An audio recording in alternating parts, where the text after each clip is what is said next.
Hello and welcome to confidence commerce classes. My side Vivek Gupta. बच्चों, हम लोग कंडक्ट कर रहे हैं इंश्योरेंस एक्ट 1938 और इस एक्ट का एक सबसे मोस्ट इंपॉर्टेंट टॉपिक आज हम लोग डिस्कस करेंगे। और इस टॉपिक का नाम क्या होगा? Principle of insurance. Principle of insurance यानी बीमा के सिद्धांत। वैसे तो बच्चों हम आपको बताएं कि जहां तक प्रिंसिपल ऑफ इंश्योरेंस की बात है तो टोटल मिलाकर इंश्योरेंस के मामले में 10 प्रिंसिपल्स होते हैं, जो कि कभी हम लोग हायर क्लास में पढ़ेंगे इसके बारे में। बट हम लोगों के सिलेबस में यहाँ पर बच्चों हमें केवल 4 टाइप के प्रिंसिपल्स पढ़ने होंगे, जो आज हम लोग कंडक्ट करेंगे। ये 4 प्रिंसिपल्स इंश्योरेंस के लिए। ये 4 प्रिंसिपल जो इंश्योरेंस के लिए बनाए गए हैं वो कौन कौन से बच्चों? तो सबसे पहले आएगा principle of utmost good faith, principle of insurable interest, principle of indemnity और प्रिंसिपल ऑफ सबरोगेशन। ये 4 बेसिक प्रिंसिपल्स हैं जो कि इंश्योरेंस पर अप्लाई होते हैं। ठीक है, तो चलिए बच्चों स्टार्ट करते हैं आज का टॉपिक। तो हमारा फर्स्ट प्रिंसिपल होगा principle of utmost good faith. अगर आपका मीडियम हिंदी है तो इसे बोलते हैं परम सद्विश्वास का सिद्धांत। परम सद्विश्वास का सिद्धांत। बच्चों, ये अटमोस्ट गुड फेथ का प्रिंसिपल हमें ये बताता है कि जब भी इंश्योरेंस कंपनी और पॉलिसी होल्डर आपस में कॉन्ट्रैक्ट करेंगे तो दोनों की ये लायबिलिटी है कि वो अपने अपने बारे में बिल्कुल करेक्ट इंफॉर्मेशन एक दूसरे को शेयर करेंगे। जहां तक पॉलिसी होल्डर की बात है तो पॉलिसी होल्डर अपनी लाइफ के बारे में और अपनी प्रॉपर्टी के बारे में बिल्कुल करेक्ट इंफॉर्मेशन इंश्योरेंस कंपनी को देगा। क्योंकि अगर उसके द्वारा दी गई कोई भी इंफॉर्मेशन रॉन्ग होती है और ये गलत पाई जाती है तो ऐसे इसके बेसिस पर हमारी पॉलिसी टर्मिनेट हो जाएगी और कॉन्ट्रैक्ट टूट जाएगा।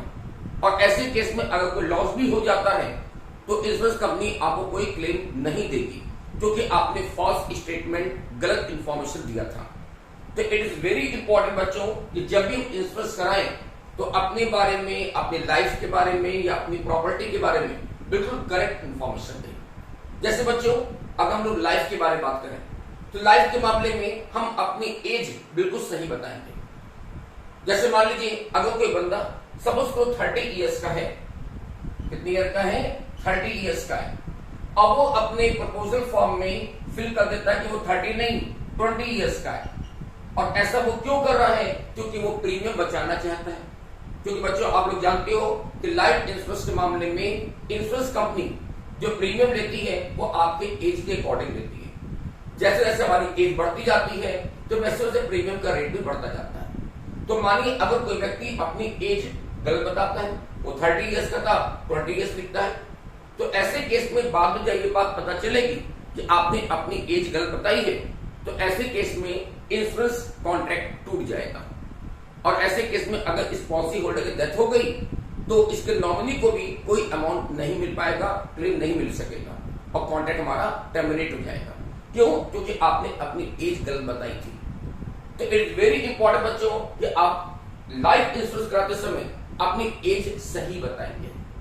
इसी तरीके से बच्चों जब आप लाइफ इंश्योरेंस कराते हैं तो वहां पर आपसे आपकी डिसीजेस के बारे में, आपकी बीमारियों के बारे में पूछा जाता है कि आपको कोई सीरियस बीमारी तो नहीं है, आपका बीपी कैसा रहता है, आपको शुगर कैसा रहता है, आपका पहले कोई ऑपरेशन वगैरह हुआ है, सर्जरी हुई है, तो इसके बारे में आप बिल्कुल करेक्ट इंफॉर्मेशन देंगे।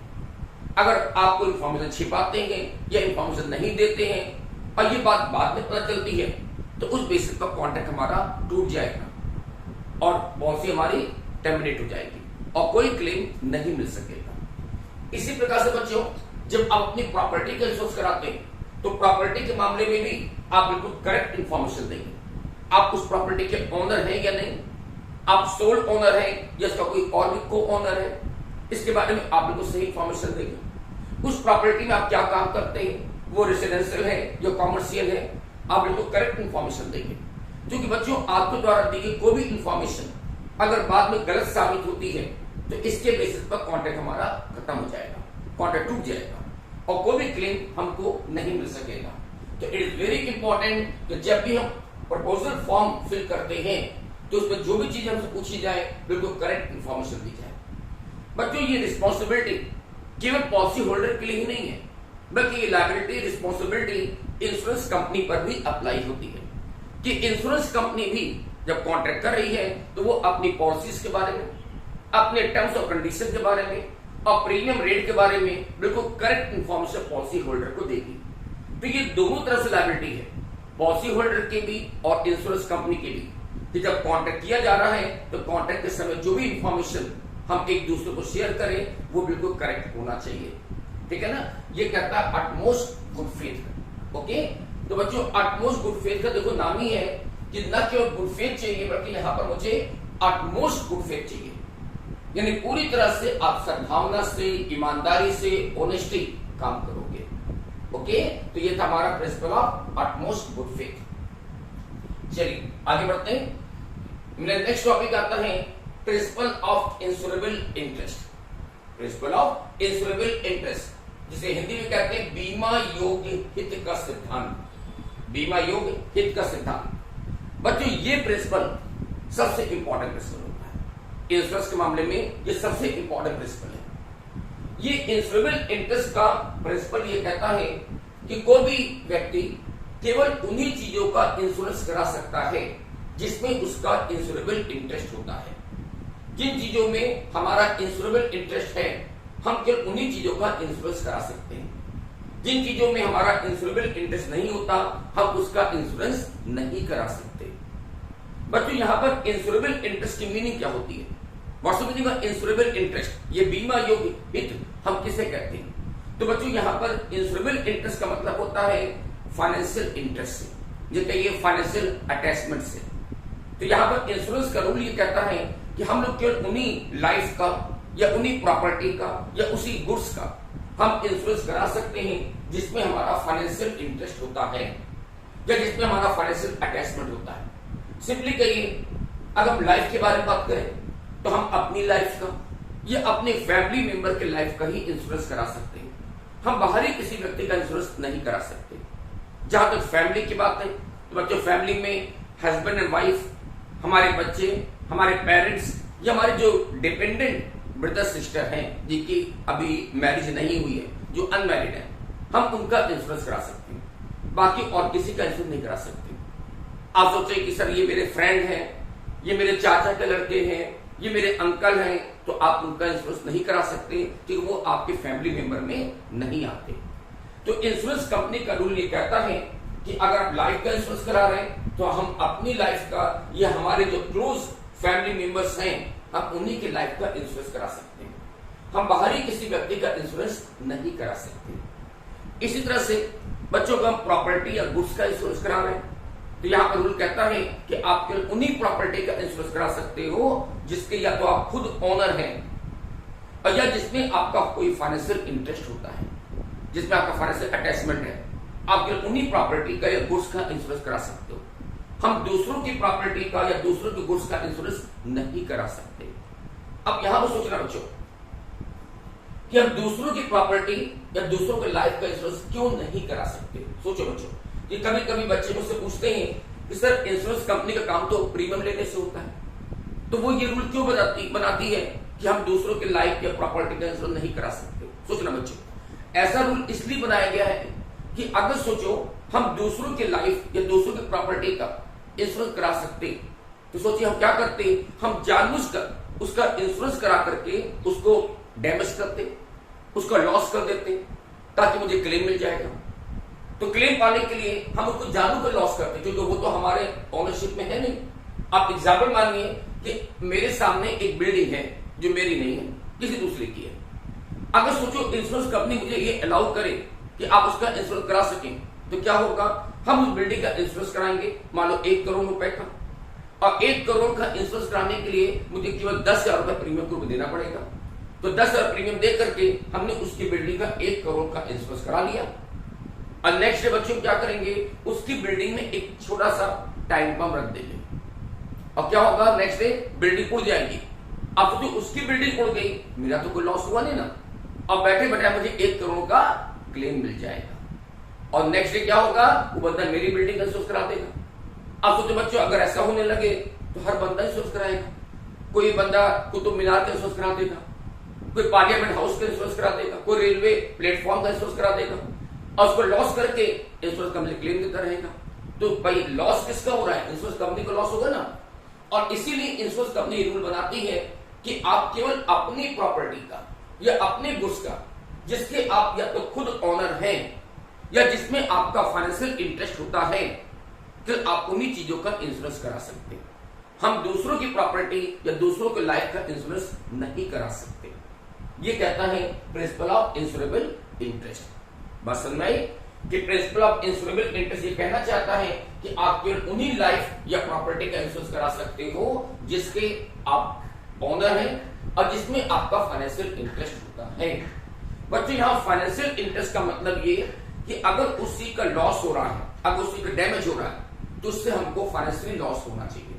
ठीक है, तो ये माना जाएगा उसमें हमारा फाइनेंशियल इंटरेस्ट होता है। ओके, अब बच्चों इस प्रिंसिपल के लिए थोड़ा सा हम लोग और डीप में जाएंगे क्योंकि ये बहुत इंपॉर्टेंट प्रिंसिपल्स है और इसके बारे में एक क्वेश्चन और भी आता है एग्जाम में, जब एग्जाम में ये पूछता है कि ये 3 टाइप के जो इंश्योरेंस होते हैं, लाइफ इंश्योरेंस, फायर इंश्योरेंस और मरीन इंश्योरेंस, इन तीनों टाइप के इंश्योरेंस के मामले में इंश्योरेबल इंटरेस्ट कब एग्जिस्ट होना चाहिए, यानी कब मौजूद रहना चाहिए। ये क्वेश्चन हमारे एग्जाम में आता है कि फायर, लाइफ और मरीन इंश्योरेंस के मामले में इंश्योरेबल इंटरेस्ट कब होना चाहिए। तो बच्चों ये जो 3 टाइप के इंश्योरेंस हैं, इनके लिए इंश्योरेबल इंटरेस्ट कब होना चाहिए, उसके 3 अलग अलग टाइम फैक्टर हमको बताए गए और ये टाइम फैक्टर मुझे समझना चाहिए। देखो बच्चों, सबसे पहले हम बात कर रहे हैं लाइफ इंश्योरेंस की, और लाइफ इंश्योरेंस के मामले में यहां पर रूल कहता है कि in the case of life insurance insurable interest must be exist only at the time of when we taking the policy या only at the time when we making the contract, कि जिस time हम contract करते हैं या जिस time हम policy लेते हैं, केवल बच्चों उसी टाइम इंश्योरेबल इंटरेस्ट का होना जरूरी माना गया है। केवल उस टाइम जब हम पॉलिसी कराते हैं या जिस टाइम कॉन्ट्रैक्ट करते हैं, केवल उसी टाइम बीमा योग्य हित या इंश्योरेबल इंटरेस्ट का होना जरूरी होता है। उसके बाद इंश्योरेबल इंटरेस्ट हो या ना हो वो मायने नहीं रखता। अब जैसे एग्जांपल ले बच्चों, बहुत अच्छा एग्जांपल लेते हैं। सपोज करिए एक व्यक्ति है मिस्टर एक्स, उसने अपनी वाइफ मिसेस एक्स का लाइफ इंश्योरेंस कराया 20 ईयर्स के लिए। वो उसकी वाइफ है, फैमिली मेंबर है, इंश्योरेंस करा सकता है। तो उसने अपनी वाइफ का इंश्योरेंस कराया 20 ईयर्स के लिए। इंश्योरेंस कराते समय वो उसकी वाइफ थी, उसकी फैमिली मेंबर थी, लेकिन मान लो इंश्योरेंस कराने के 2 साल बाद इनमें डिवोर्स हो गया। और जब डिवोर्स हो गया तो अब वो उसकी वाइफ नहीं रही। ठीक है, डिवोर्स हो गया तो रिलेशनशिप खत्म हो गया, वाइफ नहीं रही। और सपोज करो डिवोर्स होने के 1 साल बाद मिसेस एक्स की डेथ हो गई। ठीक है ना, इसकी डेथ हो गई। अब क्वेश्चन ये पूछता है कि अगर मिसेस एक्स की डेथ हो गई तो क्या उसके लिए जो लाइफ इंश्योरेंस पॉलिसी ली गई थी, क्या उसका क्लेम मिस्टर एक्स को मिल पाएगा या नहीं मिल पाएगा। सोचो बच्चों, क्या यहां पर मिस्टर एक्स को क्लेम मिलेगा कि नहीं मिलेगा, क्योंकि जिस टाइम डेथ हुई उस टाइम उसकी वाइफ नहीं थी, डिवोर्स हो चुका था। तो क्या क्लेम मिल पाएगा? बिल्कुल मिलेगा, बिल्कुल मिलेगा बच्चों।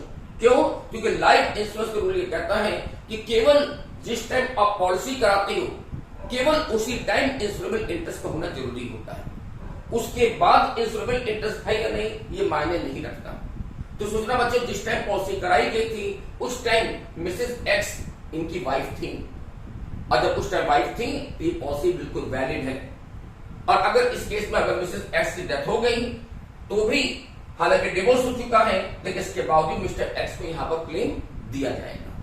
बात समझ आ रही है कि लाइफ इंश्योरेंस रूल कहता है कि केवल जिस टाइम आप पॉलिसी कराते हैं, केवल उसी टाइम इंश्योरेबल इंटरेस्ट का होना जरूरी है।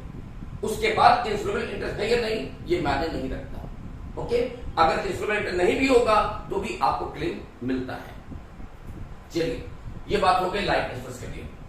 नेक्स्ट आता बच्चों फायर इंश्योरेंस। फायर इंश्योरेंस बच्चों, in the case of fire insurance rule कहता है कि insurable interest must be exist both the time when we taking the policy and when the actual loss occurred. Both the time insurable interest must be exist by the same person. यहां पर rule कहता है कि fire insurance के मामले में जिस time हम पॉलिसी लेते हैं और जिस टाइम एक्चुअल लॉस होता है, दोनों ही टाइम इंश्योरेबल इंटरेस्ट एक ही व्यक्ति के पास होना चाहिए, सेम पर्सन के पास होना चाहिए, तभी क्लेम मिल सकेगा। अगर दोनों में से किसी भी टाइम हमारे पास इंश्योरेबल इंटरेस्ट नहीं होता तो क्लेम नहीं मिल सकेगा। अब जैसे बच्चों इसके लिए एक अच्छा सा एग्जाम्पल ले समझते हैं। फिर एग्जाम्पल लें, मिस्टर एक्स ने अपनी एक बिल्डिंग का फायर इंश्योरेंस कराया, ठीक है। अब बच्चों आप जानते हो फायर इंश्योरेंस जो होता है नॉर्मली 1 ईयर के लिए होता है, इसके लिए 1 ईयर पॉलिसी ली जाती है। तो मिस्टर एक्स ने अपनी बिल्डिंग के लिए फायर इंश्योरेंस कराया 1 साल का।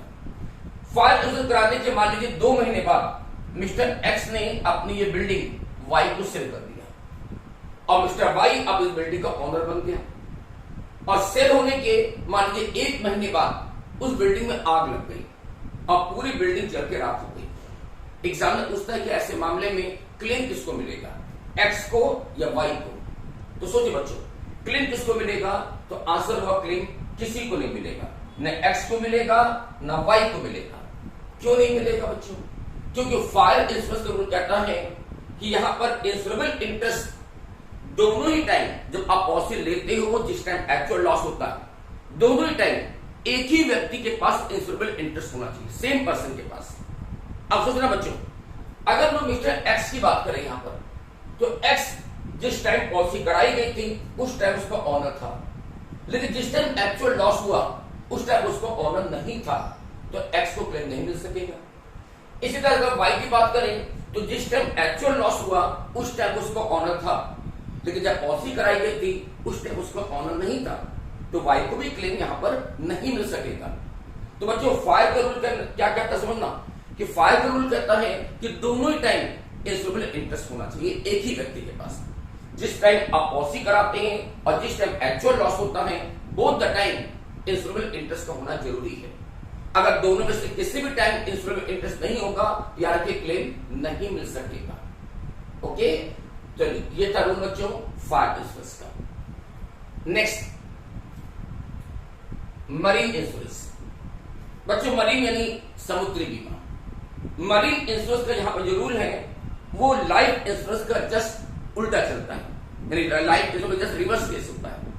और मरीन इंश्योरेंस रूल ये कहता है कि जिस टाइम हम पॉलिसी कराते हैं उस टाइम इंश्योरेबल इंटरेस्ट का होना जरूरी नहीं होता, लेकिन जिस टाइम एक्चुअल लॉस होगा उस टाइम इंश्योरेबल इंटरेस्ट का होना जरूरी होगा। Only at the time of when the actual loss awkward, only those time insurable interest must be exist. तो बच्चों यहां पर जब आप पॉलिसी कराते हो तो पॉलिसी कराते समय इंश्योरेबल इंटरेस्ट का होना जरूरी नहीं है। यानी पॉलिसी कराते समय पॉलिसी कोई भी व्यक्ति करा सकता है, फिर चाहे उसका ऑनर हो या ना हो, कोई व्यक्ति करा सकता है। लेकिन जिस टाइम एक्चुअल लॉस होगा उस टाइम जिसके पास ओनरशिप होगी क्लेम उसी को मिलेगा। अब जैसे बच्चों यहां पर एग्जाम्पल ले, जैसे एक बार जो मिस्टर एक्स मान लीजिए एक एक्सपोर्टर है जो कुछ माल एक्सपोर्ट करने जा रहे हैं, और मिस्टर वाई इंपोर्टर है। अब कोई माल शिप के जरिए एक्स वाई के पास भेज रहा है, एक शिप के जरिए माल वाई के पास जाएगा, तो ऐसे माल का इंश्योरेंस बच्चों कोई भी व्यक्ति करा सकता है। एक्स भी करा सकता है, उसका एक्सपोर्टर है, वाई भी करा सकता है, इंपोर्टर है, या इनके एजेंट करा सकते हैं, या थर्ड पार्टी भी करा सकती है, क्योंकि इस टाइम इंश्योरेबल इंटरेस्ट का होना जरूरी नहीं है। कोई भी व्यक्ति इस माल का इंश्योरेंस करा सकता है। लेकिन मानो अगर ये माल बीच समुद्र में डूब गया, डैमेज हो गया, लॉस हो गया, तो उस टाइम जिसके पास इंश्योरेबल इंटरेस्ट होगा, या सिंपली कहिए उस टाइम जिसके पास ओनरशिप डॉक्यूमेंट होगा, इंश्योरेंस कंपनी उसी को क्लेम देगी। अगर उस टाइम ओनरशिप डॉक्यूमेंट एक्स के पास है तो क्लेम एक्स को मिलेगा, ओनरशिप डॉक्यूमेंट वाई के पास है तो वाई को क्लेम मिलेगा, और ऑनरशिप डॉक्यूमेंट किसी और के पास है, थर्ड पार्टी के पास है, तो उसको क्लेम मिलेगा। ये बात मायने नहीं रखती कि पॉलिसी किसने कराई थी, पॉलिसी कोई व्यक्ति करा सकता है यहां पर, लेकिन क्लेम उसी को मिलेगा जिसके पास ऑनरशिप डॉक्यूमेंट होगा eight the time of loss. Loss के टाइम जिसके पास ऑनरशिप डॉक्यूमेंट होगा, इंश्योरेंस कंपनी उसी को क्लेम देती है। तो मरीन इंश्योरेंस का जो रूल है वो लाइफ का जस्ट उल्टा चलता है, और इसका रूल कहता है कि पॉलिसी कराते समय इंश्योरेबल इंटरेस्ट का होना जरूरी नहीं है, बट जिस टाइम एक्चुअल लॉस होगा उस टाइम देखा जाएगा इंश्योरेबल इंटरेस्ट किसके पास है। और जिसके बाद इंश्योरेबल इंटरेस्ट होगा क्लेम उससे मिल जाएगा। बात समझ में आ गई? तो ये 3 टाइप के बच्चों इंश्योरेंस है, लाइफ, फायर और मरीन। इन तीनों के अलग अलग रूल बनाए। तो एक बार फटाफट फिर से रिवाइज कर ले क्योंकि बहुत इंपॉर्टेंट टॉपिक है कि लाइफ इंश्योरेंस रूल क्या कहता है कि जिस टाइम आप पॉलिसी कराते हैं केवल उसी टाइम इंश्योरेबल इंटरेस्ट का होना जरूरी है, उसके बाद इंश्योरेबल इंटरेस्ट है या नहीं वो मायने नहीं रखता। फायर के मामले में रूल कहता है कि बोथ द टाइम, जब आप पॉलिसी कराते हैं उस समय भी और जब एक्चुअल लॉस होगा उस टाइम में भी, दोनों ही टाइम एक ही व्यक्ति के पास इंश्योरेबल इंटरेस्ट का होना जरूरी होगा, तभी क्लेम मिल सकेगा। और मरीन के मामले में रूल कहता है कि जिस टाइम आप पॉलिसी कराते हैं उस टाइम इंश्योरेबल इंटरेस्ट जरूरी नहीं होता, लेकिन जब एक्चुअल लॉस होगा तो उस टाइम इंश्योरेबल इंटरेस्ट का होना जरूरी होता है। ठीक है बच्चों, तो ये था हमारा 3 टाइप के इंश्योरेंस के मामले में इंश्योरेबल इंटरेस्ट। ओके, तो ये हमारा सेकंड प्रिंसिपल पूरा हो गया, principle of insurable interest. Okay बच्चों, वीडियो थोड़ी बड़ी हो रही है तो हम यहां पर थोड़ा सा ब्रेक करते हैं। नेक्स्ट वीडियो में हम बाकी 2 प्रिंसिपल आपसे डिस्कस कर लेंगे। Okay, so good day, thank you and bye bye.